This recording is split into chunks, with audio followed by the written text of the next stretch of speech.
Les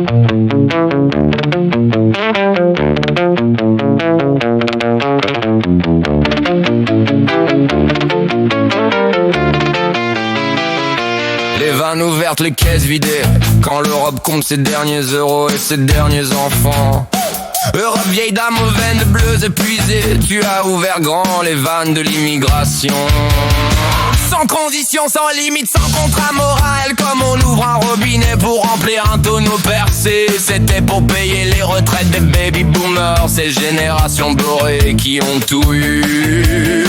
30 glorieuses, plein d'emplois, pouvoir d'achat, retraite à 60 ans, maison de campagne, de voiture, et maintenant une pension confortable, financée par les épaules déjà courbées de leurs petits-enfants. Mais regarde ce qui s'est passé. Europe, les vannes ont coulé trop fort, trop longtemps. Les arrivants ne sont pas venus combler les usines vides, ni les champs qui manquent de bras, ils sont venus toucher les aides, les allocations, les logements sociaux, les soins gratuits, les allocations familiales gonflées, les minima sociaux qui dépassent parfois le SMIC d'un pays d'origine, et les Européens en activité. Ceux qui se lèvent à 5 heures, ceux qui enchaînent les heures sup, ceux qui payent 50% d'impôts et de charges, ceux qui voient leur salaire stagner depuis 20 ans, ceux qui n'osent plus acheter un appartement, ceux qui reportent les enfants à 35 ans ou jamais. Ils travaillent désormais pour deux qu'ont leurs propres parents retraités, pour subventionner ceux qui ne travaillent pas, qui ne veulent pas travailler, qui refusent les jobs indignes, qui refusent l'intégration,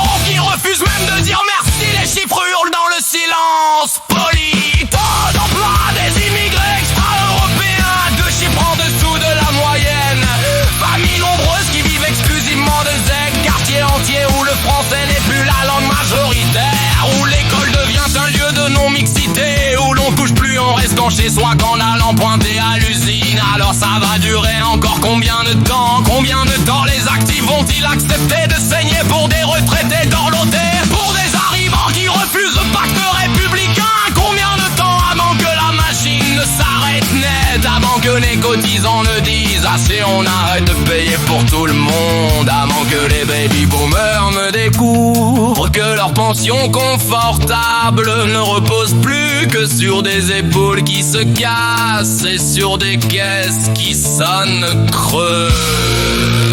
Europe, tu as cru que l'immigration massive serait la perfusion miracle pour tes vieux jours. Tu as cru que les nouveaux arrivants deviendraient des cotisants dociles et invisibles, mais tu as créé un monstre à 2 têtes, une dette démographique qui explose et une dette sociale qui explose encore plus fort. Ça va durer encore combien de temps? Jusqu'à la première grande grève des cotisants, jusqu'à ce que les jeunes disent stop en bloc, jusqu'à ce que les urnes deviennent en référendum sur l'aide sociale, jusqu'à ce que le système s'effondre sous son propre poids, comme un château de cartes gonflé à l'hélium de la culpabilité. Europe, tes vannes sont ouvertes depuis trop longtemps, l'eau qui entre ne remplit plus rien, elle infiltre, elle noie, elle pourrit les fondations, et les Européens qui payent encore commencent à comprendre que ce n'est plus une question de générosité, c'est une question de survie. Combien de temps encore? Le sablier est presque vide et personne n'a le courage de retourner le sablier avant qu'il ne soit trop tard.